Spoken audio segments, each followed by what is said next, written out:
The grand entrance of the hotel plaza loomed above me like the gates to a different world, one where debt collectors didn't pound on doors at 6 a.m, and the smell of stale yeast didn't cling to your hair like a second skin. I tightened my grip on the small beaded clutch I had borrowed from a vintage shop in the village, my knuckles turning white against the dark fabric. Tonight, I wasn't Clara Mitchell, the struggling owner of a bakery that was 3 days away from foreclosure.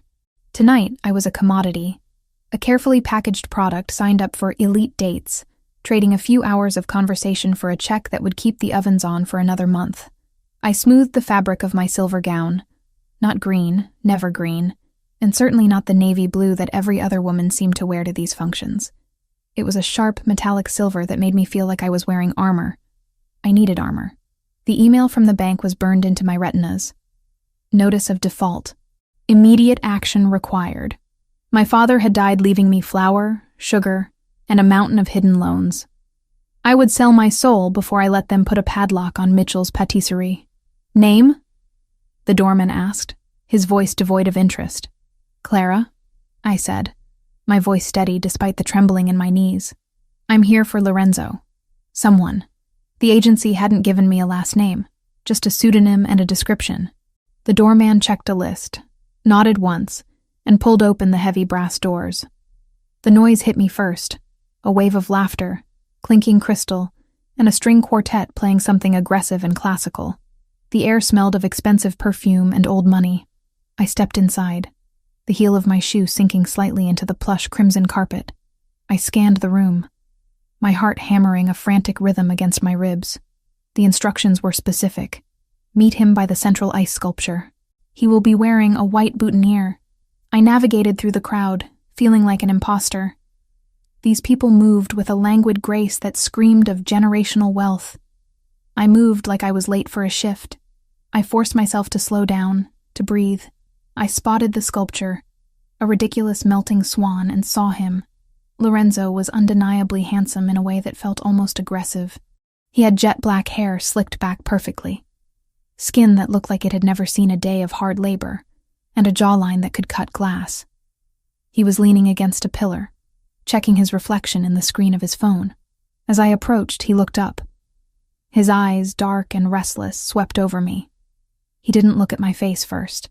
He looked at my body, a slow, assessing crawl that made my skin prickle with discomfort. "You must be the bakery girl," he said. His voice was smooth, but there was a jagged edge to it, like a cracked veneer. "Clara," I corrected, extending a hand. "And you must be Lorenzo." He laughed, a short, sharp sound that didn't invite anyone else in. He took my hand, but his grip was clammy, his palm slightly moist. "Lorenzo. Right. That's what they're calling me tonight." He didn't let go of my hand immediately. His thumb rubbed against my knuckles in a way that felt too familiar, too fast. "You clean up nice for someone who plays with dough all day. The agency photos were conservative. This is better." I pulled my hand back, wiping it discreetly against my dress. "Thank you. You have a lovely event here. It's a charity thing. Orphans or whales or something. I don't pay attention to the pamphlet." He winked, leaning in closer than necessary, invading my personal space with a cloud of heavy, musk-based cologne. "I'm just here to make an appearance and spend some money. Speaking of which, you want a drink? You look stiff. Relax, sweetheart. I'm paying for your time, might as well enjoy it. A water would be fine," I said, trying to keep the grimace off my face. "Water? Boring. I'll get us champagne. Stay here. Don't wander off. I want to parade you around in a bit. Make the old men jealous." He patted my arm, a condescending tap, and turned away, vanishing into the throng of people heading toward the bar. I let out a breath I had been holding for 5 minutes. 2 hours, I told myself. Just survive 2 hours of his arrogant commentary and clammy hands, get the check, and save the bakery. It was a transaction, nothing more. I leaned back against the pillar, closing my eyes for a second to center myself. The music shifted, the quartet stopped, and a full orchestra began to play a waltz. The atmosphere in the room changed, becoming heavier, more charged. "May I?" The voice came from behind me. It was deep, resonant, a baritone that vibrated through the floorboards and straight up my spine. I turned around, expecting to see Lorenzo back with the drinks. It was him, but it wasn't. The man standing before me had the same face, the same black hair, the same sharp jawline, the same height, but everything else was wrong. Or perhaps everything else was terrifyingly right. Where Lorenzo had slouched with arrogant laziness, this man stood with the stillness of a predator waiting in the tall grass. His tuxedo fit him differently, perfectly tailored across broad shoulders that seemed to strain against the fabric. He wasn't wearing a white boutonniere. He wasn't wearing anything unnecessary. But it was the eyes. Lorenzo's eyes had been restless, darting around the room, full of nervous energy. This man's eyes were dark, endless abysses of brown that locked onto mine with a focus so intense it felt like a physical touch. There was no moisture on his brow, no nervous tick in his jaw. He was absolute calm, absolute authority. I blinked, confused. Had he changed his jacket? Had he sobered up in the span of 3 minutes? "You're back fast," I said, my voice trembling slightly. "And you forgot the champagne." He didn't answer. He didn't smile. He didn't make a joke about whales or orphans. He simply extended a hand toward me. His palm was open, dry, and steady as a rock.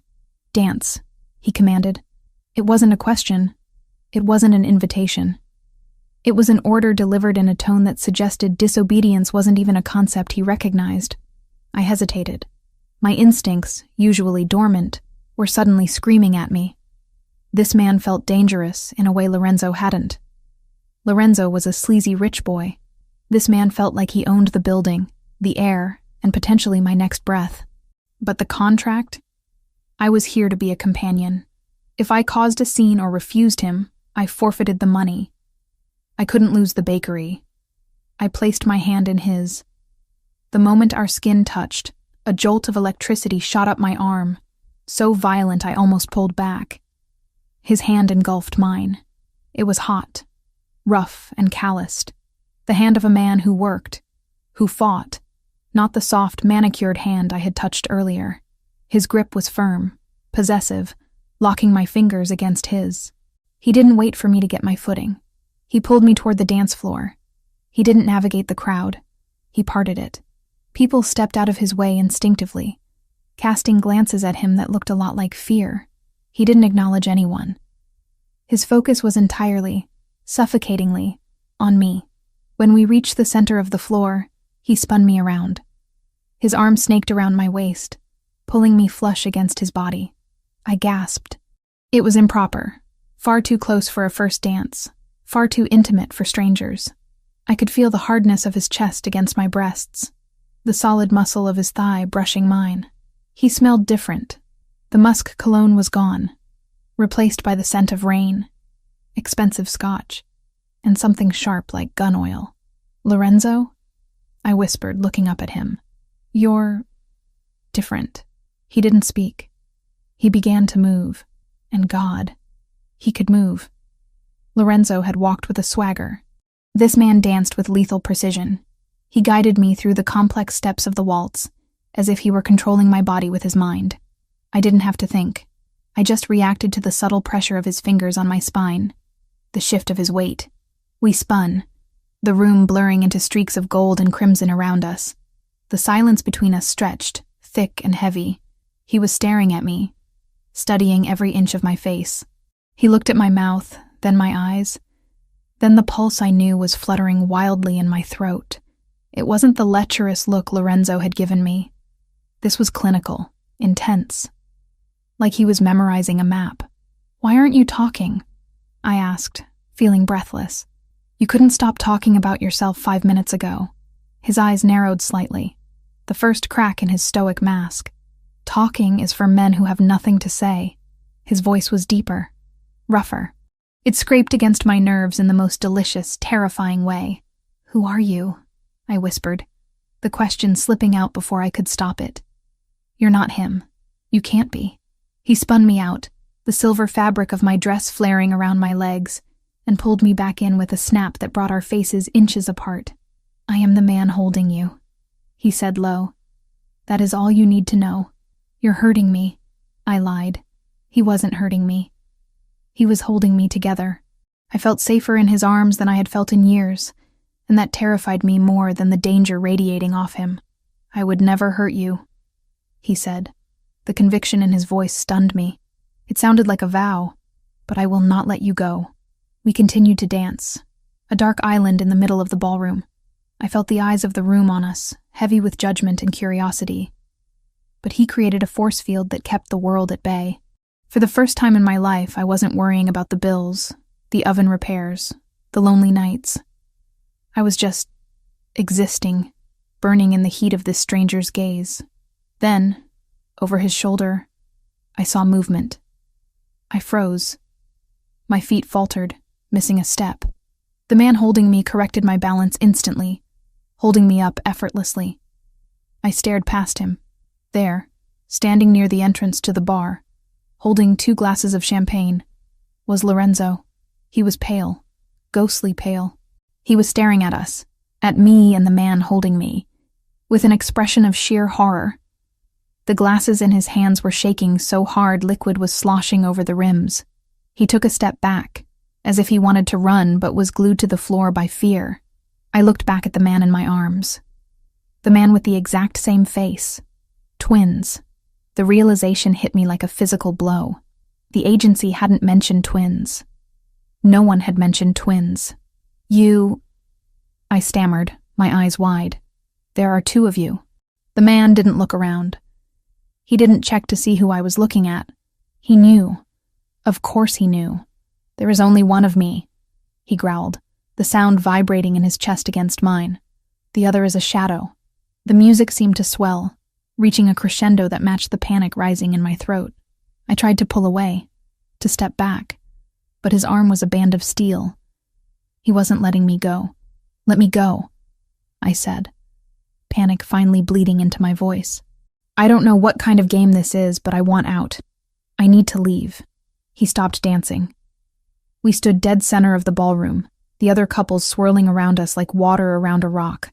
He released my hand but kept his arm around my waist, pulling me even closer until I had to tilt my head back to look him in the eye. He lowered his head, his lips brushing against the shell of my ear. I shivered violently. You entered a game you do not understand, Clara, he whispered. His use of my name, my real name, sent a shockwave through me. You came here for money. You came here to save a bakery. How do you know that? I gasped. I know everything, he said. He pulled back slightly to look me in the eyes. His gaze was hard, unforgiving, yet strangely possessive. But you made a mistake tonight. A critical error. He tilted his head toward the man by the bar, toward Lorenzo, who looked like he was about to faint. You let him touch you, the stranger said, and his voice dropped an octave, filled with a dark, simmering rage. You let him speak to you. You let him think he could have you.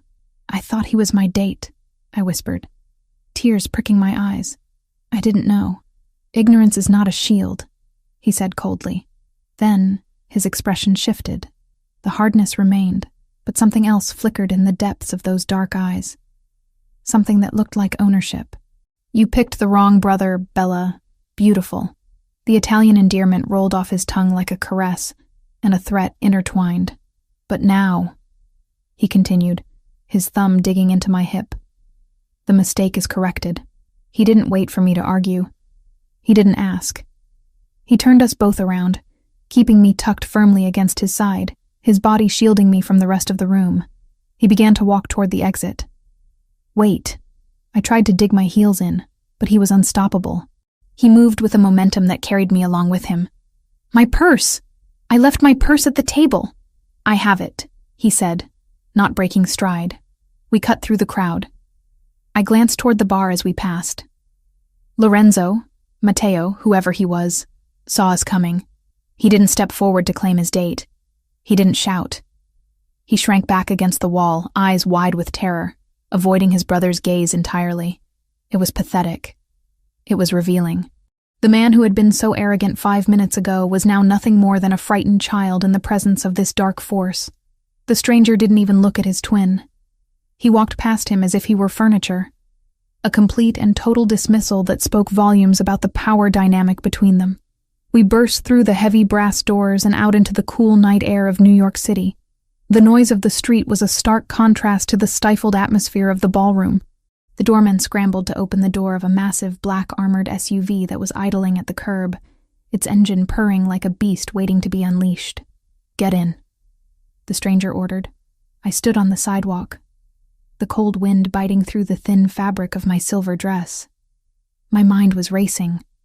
Every survival instinct I had was telling me to run, to scream, to call the police. This was kidnapping. This was insane. But then I looked back at the hotel doors. I saw Lorenzo watching us through the glass, his face twisted in a mixture of relief and malice. I remembered his clammy hands. I remembered the way he had looked at me like I was a piece of meat. Then I looked at the man holding the car door open. He stood tall, imposing, his eyes fixed on me with an intensity that promised protection. Even if it came wrapped in danger, he hadn't lied to me. He hadn't made cheap jokes. He had just taken over. "Clara," he said. It was a command, but it was also an anchor. I looked at the dark interior of the car. I thought about the bakery. I thought about the foreclosure notice. I thought about how tired I was of fighting the world alone. I took a breath, stepped forward, and slid into the leather seat. He followed me instantly, the heavy door slamming shut with a finality that echoed in my chest. The lock engaged with a loud click. The world outside, the debt, the bakery, the wrong brother, was gone. I was locked in with the right one, and as the engine revved, I realized with a terrifying clarity that I had just walked willingly into the lion's den. The heavy thud of the armored door sealing shut severed the last connection to the world I knew. Inside the SUV, the air was still and scented with polished leather and the faint, sharp aroma of the man sitting next to me. The silence wasn't empty. It was pressurized, pressing against my eardrums like deep water. I sat rigid against the seat, my hands clutching the beaded purse in my lap as if it were a lifeline. Outside the tinted windows, the city of New York blurred into streaks of neon and shadow, a moving abstract painting that I couldn't focus on. "Drive," the man ordered. His voice was low, devoid of the frantic energy that his brother had displayed, but it carried a weight that made the driver nod instantly. The car surged forward, merging aggressively into the late-night traffic. I turned my head slowly to look at him. Alessandro Verciani. The name felt heavy on my tongue, even though I hadn't spoken it aloud yet. In the confines of the car, he seemed even larger than he had in the ballroom. His legs were spread slightly, claiming the space, his hands resting loosely on his thighs, hands that could shatter bone or lead a waltz with terrifying precision. He wasn't looking at me. He was staring straight ahead, his profile cut from granite, watching the road with a predator's focus. "You're not taking me home," I said. It wasn't a question. We were heading north, away from my cramped apartment in Queens. "No," he replied, his tone final. "Your home is compromised." "Compromised?" I echoed, a spark of indignation flaring in my chest. "I live in a fourth-floor walk-up with a lock that barely works. It's hardly a fortress to begin with. What does compromised mean?" He finally turned to me. The streetlights passing overhead cast rhythmic shadows across his face, highlighting the sharp angle of his cheekbone and the depths of his dark eyes. There was no pity in his gaze. There was only a cold, clinical assessment of facts. "It means my brother does not lose gracefully," Alessandro said. He reached into the inside pocket of his tuxedo jacket. The movement was smooth, not threatening, but my muscles coiled instinctively. He pulled out a sleek black tablet and tapped the screen once before extending it toward me. "You asked who I was. You asked why I intervened." "Red." I hesitated, looking from his face to the device. "What is this?" "The reason you are sitting here instead of in a hotel suite being laughed at," he said brutally. I took the tablet. My fingers left smudges on the pristine glass. It was open to a messaging app, a private group chat. The timestamp on the messages was from earlier that evening, less than 2 hours ago. My stomach churned as I began to read. User, Maddie V, 8:45 p.m. Target acquired, the redhead from the agency. Elite Dates finally sent something edible. User, Luca Boy, 8:46 p.m. The baker? Didn't think she was your type. Too much flour, not enough silicone. User, Maddie V, 8:48 p.m. She's desperate. I checked her financials. She's drowning in debt. Daddy died and left her a sinking ship. She'll do anything for a payout. I felt the blood drain from my face. The cruelty of it was breathtaking. He had checked my financials. He knew about my father. I forced myself to keep reading, even as bile rose in my throat. User, Luca Boy, 8:50 p.m. 50K says you can't get her to the Plaza Suite before midnight. She looks stiff. Catholic school vibes. User, Maddie V, 8:51 p.m. Watch me. I'll play the charming investor. I'll promise to save her little shop. By 11 Sadir, she'll be on her knees, and I'll have the 50K. Easy money. I stared at the last message. Easy money. I wasn't a person to them. I wasn't a woman struggling to keep a family legacy alive.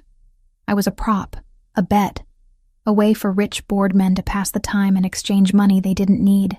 The interaction in the ballroom replayed in my mind. Lorenzo's clammy hands, his invasive questions, the way he had looked at me like he was calculating my depreciation value. He hadn't been nervous because he liked me. He had been nervous because he was on a timer.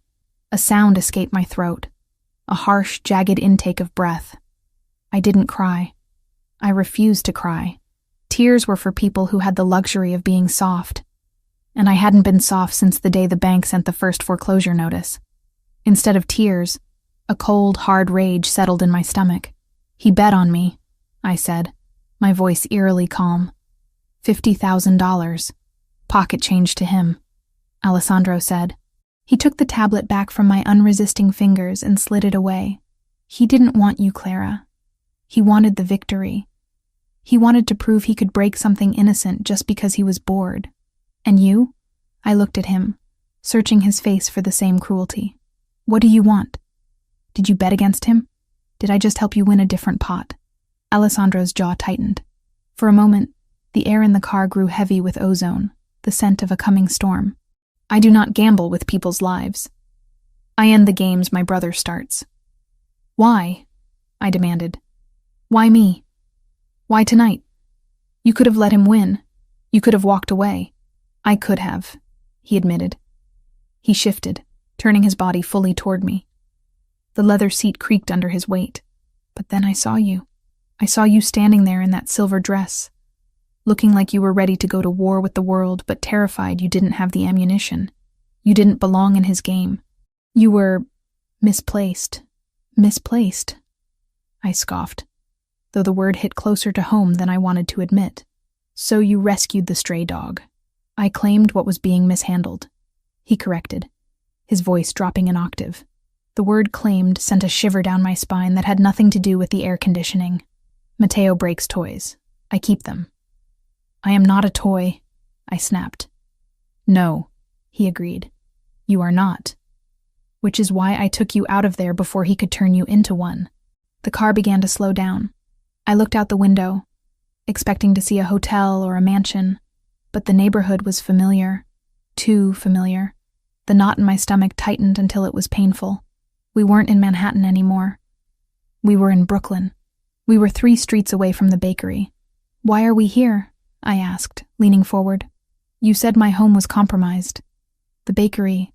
I'm Matteo as a child, Alessandro said, his voice devoid of emotion, stating facts like a news anchor reporting a tragedy. When a child has his toy taken away, he throws a tantrum. When Matteo loses a bet, he flips the table. What did he do? My voice rose, panic finally cracking through the anger. Alessandro, what did he do? He didn't answer. He didn't have to. The car turned the final corner onto 4th Avenue, and the answer was written in the sky. Orange light flickered against the dark clouds, pulsing like a dying heartbeat. Smoke, thick and black, billowed into the air, choking the streetlights.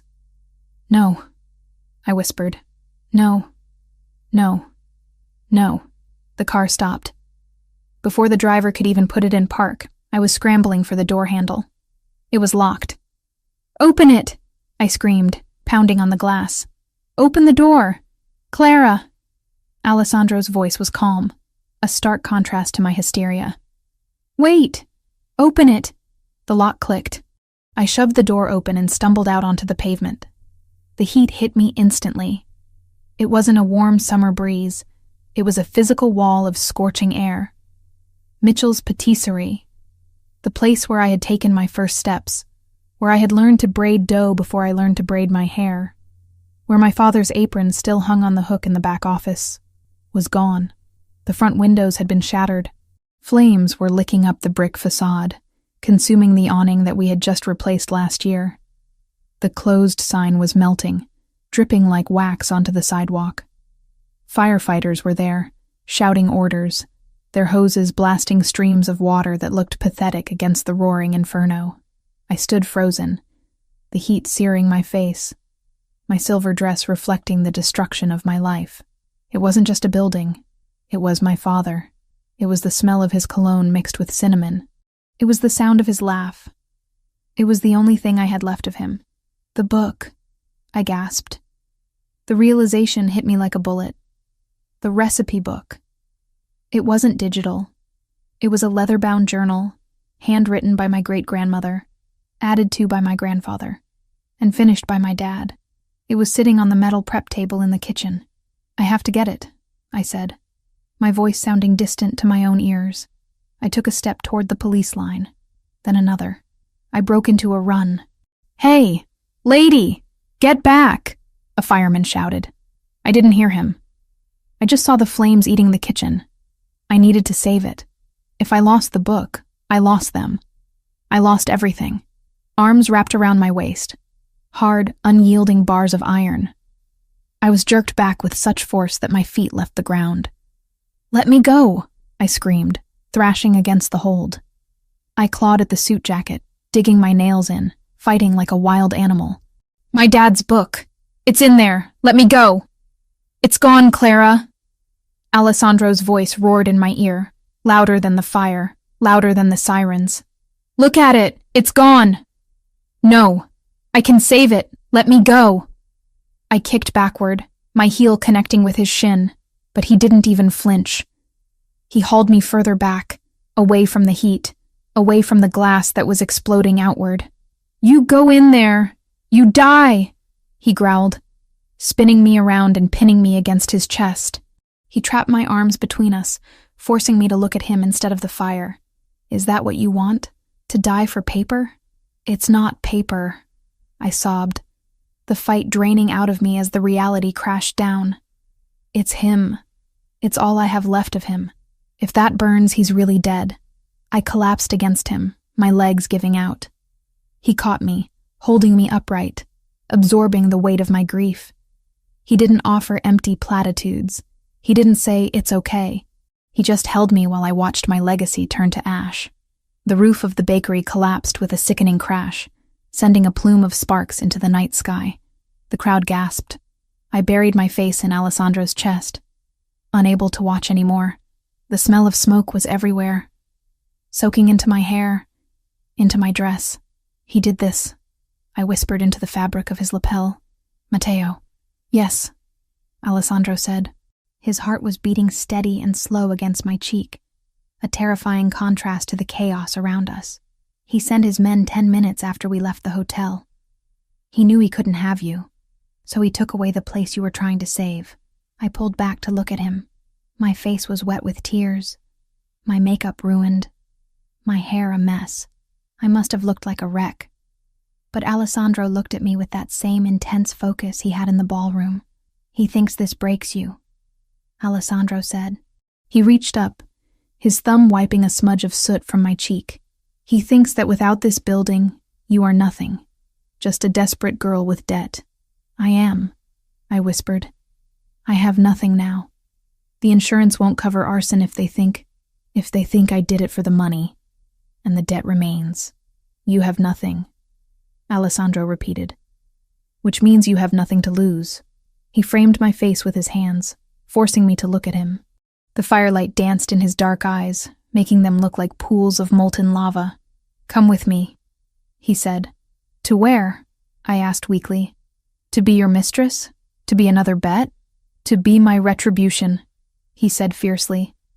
I will rebuild this, Clara, brick by brick. I will make it better than it was. I will clear your debt. I will handle the insurance. I will handle Matteo. And what do I have to do? I asked. Nothing in this world was free. I knew that better than anyone. What is the price, Alessandro? You live in my house, he said. You cook in my kitchen. You stay where I can see you, where I can ensure my brother doesn't finish what he started. I looked over his shoulder at the smoldering ruins of the bakery. The sign was gone. The windows were black holes. There was nothing there for me anymore. No home, no job, no safety. Matteo Verciani had stripped me bare in a single hour because his ego had been bruised. I looked back at Alessandro. He was dangerous. He was a criminal. He was the brother of the monster who did this. But he was also the only person standing between me and the abyss.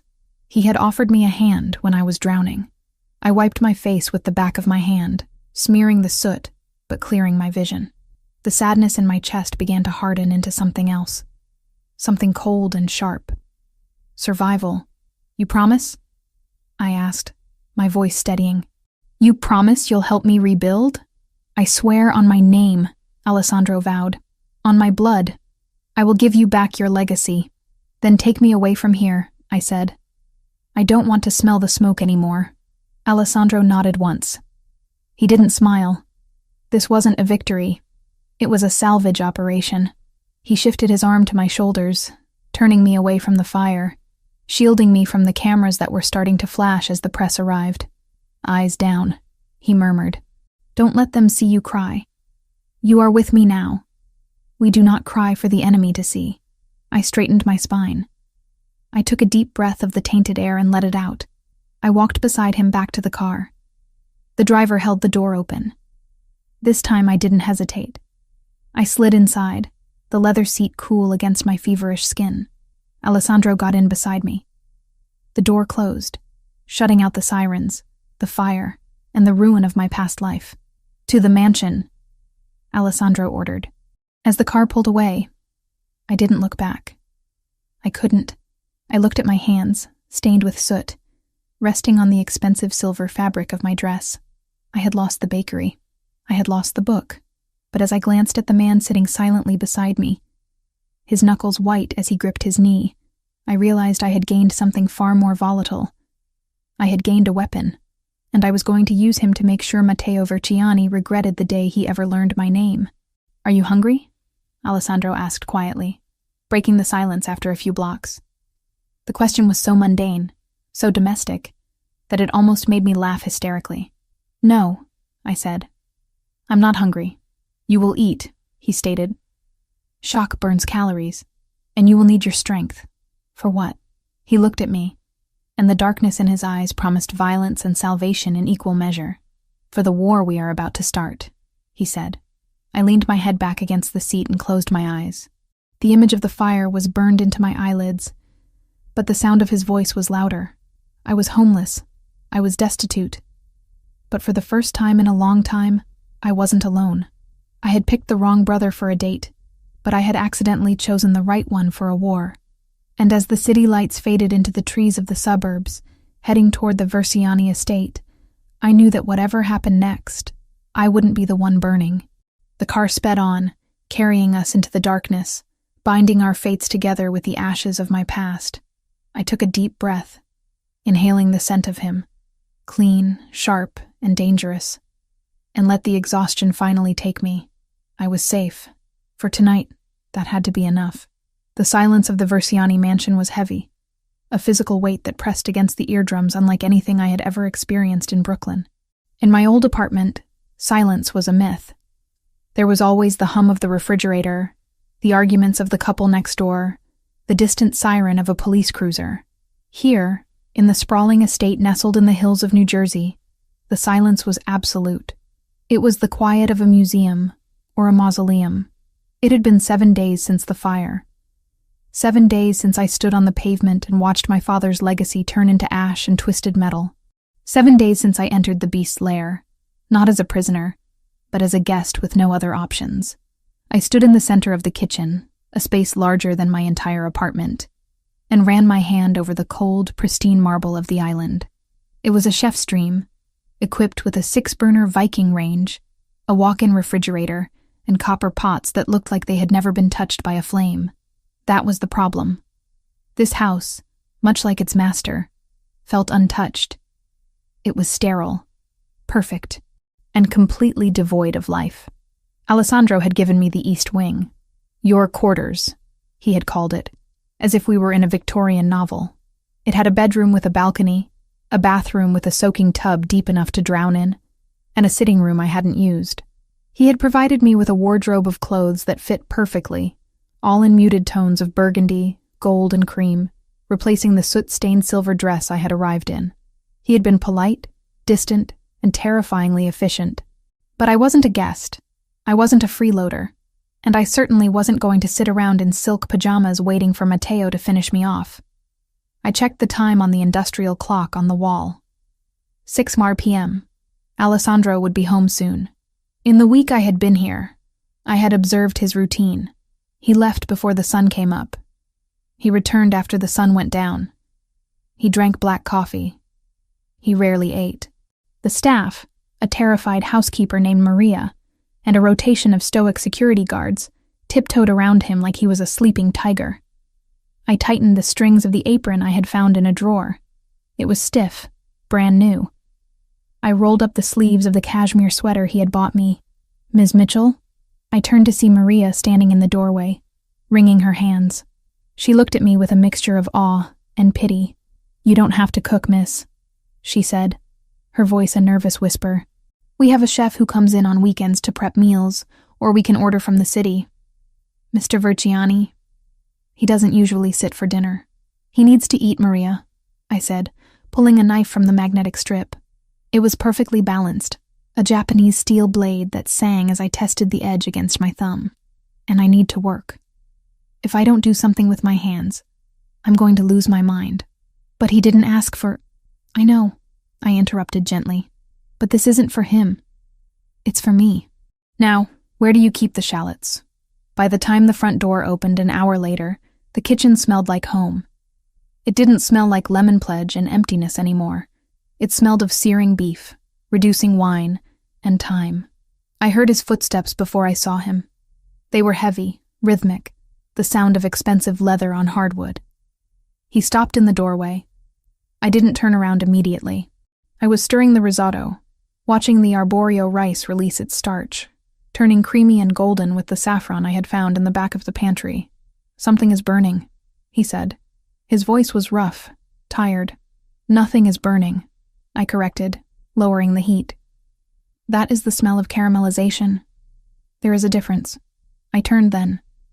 Alessandro was standing there, still in his suit, though he had shed the jacket. His white shirt was unbuttoned at the collar, his tie loosened. He looked exhausted. There were shadows under his eyes that hadn't been there the night of the ball. He looked at me, then at the pot on the stove, then back at me. His expression was unreadable. A mask of stone. You are cooking, he stated. I am, I said. I wiped my hands on a towel and leaned against the counter, crossing my arms. We need to talk, Alessandro. About the arrangement. He stiffened slightly.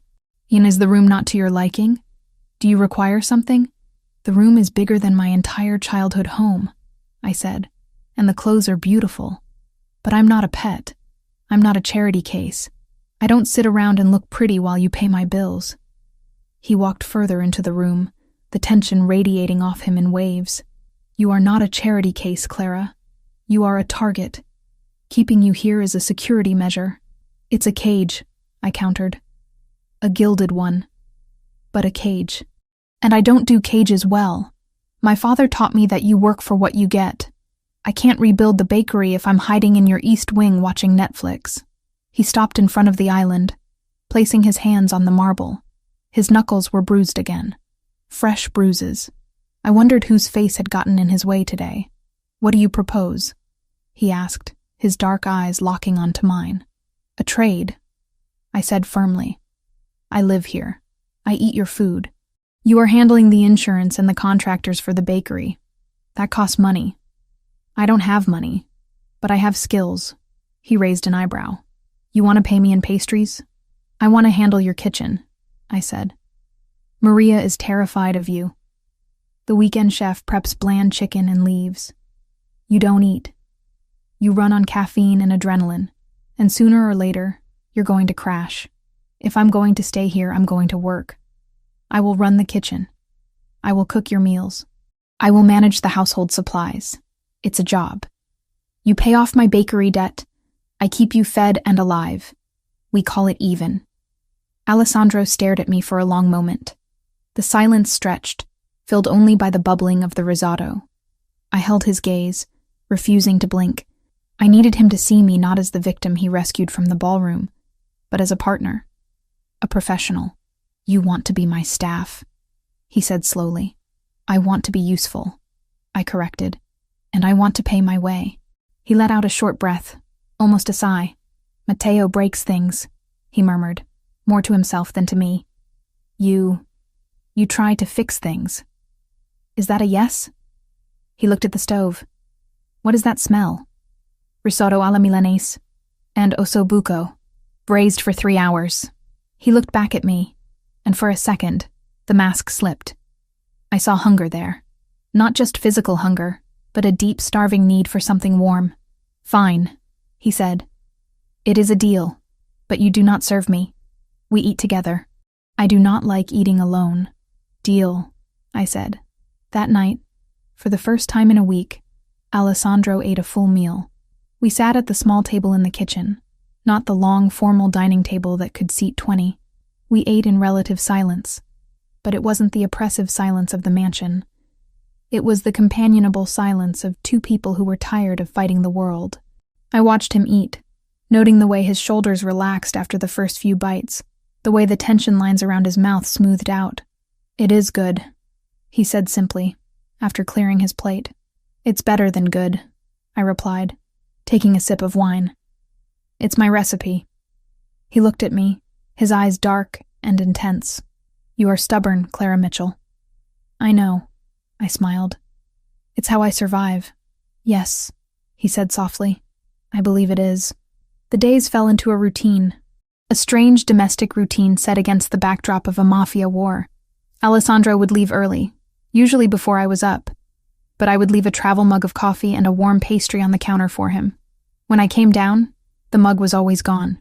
I spent my days on the phone with insurance adjusters and contractors, calls that Alessandro had set up. He kept his word. The debris of Mitchell's patisserie was cleared within 3 days. The foundation work was scheduled. He wasn't just throwing money at the problem. He was using his influence to cut through the red tape that would have stalled me for months. But the threat of Matteo hung over us like a storm cloud. Security was tight. Men with earpieces patrolled the perimeter. I wasn't allowed to leave the grounds without an escort, which meant I spent my energy revolutionizing the Versiani kitchen. It was on a Tuesday morning that the boundaries shifted. I was in the foyer, checking a delivery of fresh produce, when Alessandro came down the grand staircase. He was surrounded by 3 men, his lieutenants, I assumed. They were talking in rapid-fire Italian, their voices low and urgent.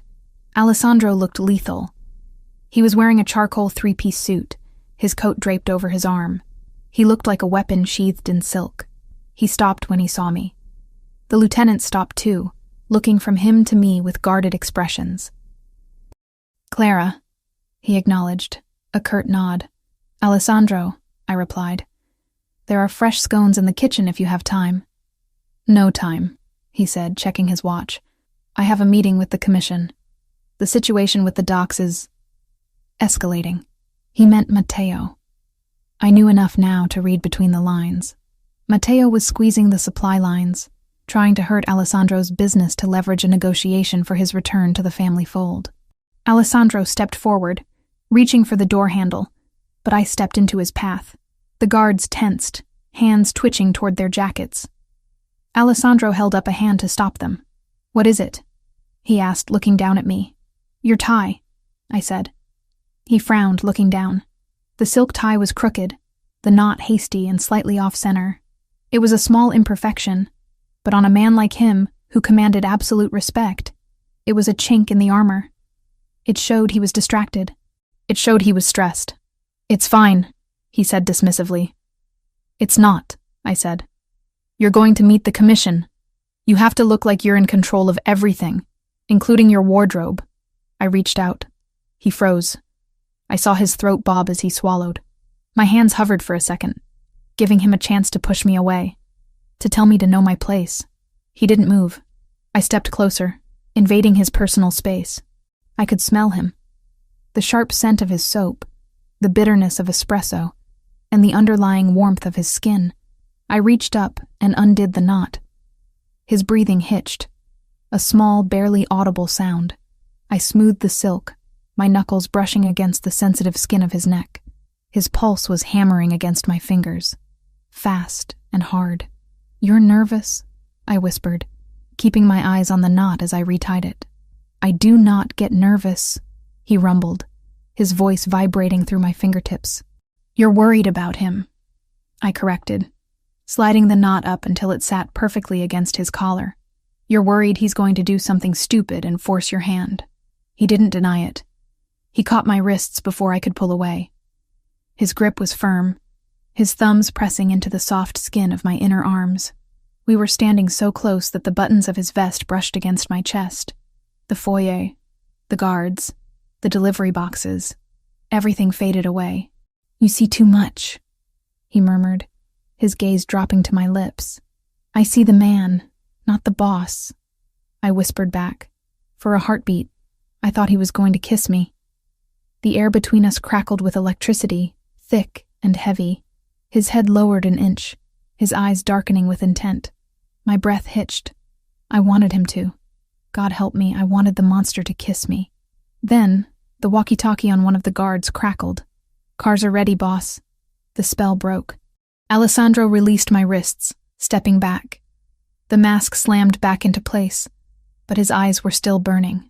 "Stay inside today," he ordered, his voice rougher than usual. "Do not go into the gardens. Be safe," I said. He looked at me one last time, touched the knot of his tie, and turned on his heel. "Let's go." I watched him leave, my heart pounding a frantic rhythm against my ribs. I touched my own wrists where his hands had been. I was in trouble. I was falling for the man who was paying my debts, the man whose brother had burned down my life. And the terrifying part was that he was falling too. But reality has a way of crashing the party. 2 hours later, I was in the library, trying to source a specific type of vintage tile for the bakery floor, when my cell phone rang. It was an unknown number. I hesitated, then answered. "Clara Mitchell?" "Speaking. This is Mr. Henderson from First National Bank. I'm calling regarding the personal loan attached to the bakery property, the one co-signed by your father." My stomach dropped. "Yes? I thought everything was being handled. Mr. Versiani's lawyer said the insurance would cover the rebuild." "The insurance covers the structure, Ms. Mitchell," the banker said, his voice clipped and cold. "It does not cover the outstanding personal debt your father took out against the land 3 years ago. There is a clause in the contract. In the event of catastrophic destruction of collateral, the bank has the right to call in the full amount of the loan immediately to mitigate risk." "Call in." I gripped the phone tighter. "How much?" $150,000. Due by close of business tomorrow." "Tomorrow?" I laughed, a shrill, panicked sound. "I don't have that kind of money." "You know I don't. The bakery burned down. I have nothing. If the amount is not paid, the bank will seize the land. The bakery will not be rebuilt. We have a buyer already lined up who is very interested in the lot. A Mr. M. Versiani. The room spun. Matteo. Of course. He couldn't stop Alessandro from rebuilding the structure, so he had gone after the land itself. He had bought the debt or pressured the bank. It was a legal chokehold. "You can't do this," I whispered. "It is already in motion, Ms. Mitchell. Unless you have the funds." The line went dead. I sat there, the phone slipping from my hand onto the plush carpet. I was going to lose it. After everything. After the fire. After the humiliation at the ball. After surviving the first week in this house. Matteo was going to win. He was going to take the land, pave over my father's memory, and build a parking lot or a condo just to spite his brother. I couldn't ask Alessandro. I couldn't. He had already done so much. He was rebuilding the building. Asking him for another $150,000 felt like selling the last scrap of my soul. It crossed the line from partnership to paid mistress.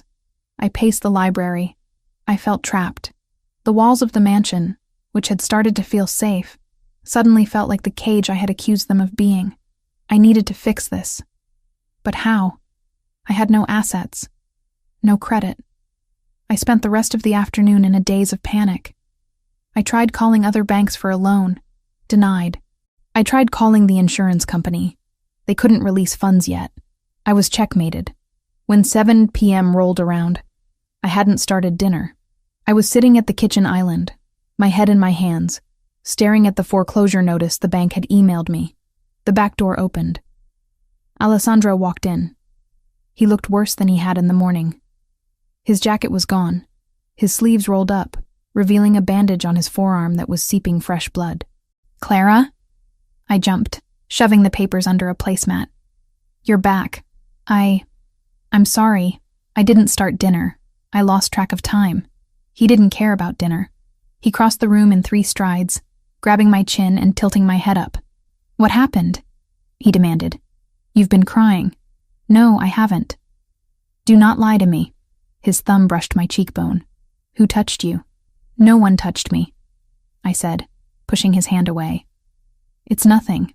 Just stress. The tiles. They don't make the tiles anymore." It was a stupid lie. He knew it. He reached out and flipped over the placemat I had tried to hide. He pulled out the email printout. I tried to snatch it back. "Don't. It's my problem. I'll handle it." He held it out of reach, reading the document with terrifying speed. His eyes narrowed. His jaw clenched until a muscle feathered in his cheek. "Henderson?" He spat the name like a curse. "First National. Matteo is behind it," I said, my voice defeatingly small. "The banker said a Mr. M. Versiani is the interested buyer for the land. He found a loophole, Alessandro. He's going to take the land tomorrow." Alessandro crumpled the paper in his fist. "He takes nothing. It's $150,000, I said. "I can't ask you for that. You're already doing the construction. It's too much. I can't pay you back with cooking. It would take a lifetime." He looked at me, and the anger in his eyes shifted. It wasn't directed at me anymore. It was a cold, calculating resolve. "You think this is about money?" he asked quietly. "Of course it's about money. It's a bank." "No," he said. "It is about territory. And it is about you." He pulled his phone from his pocket and dialed a number. He put it on speaker. "Yes, boss?" A voice answered. "Transfer the funds to First National Bank."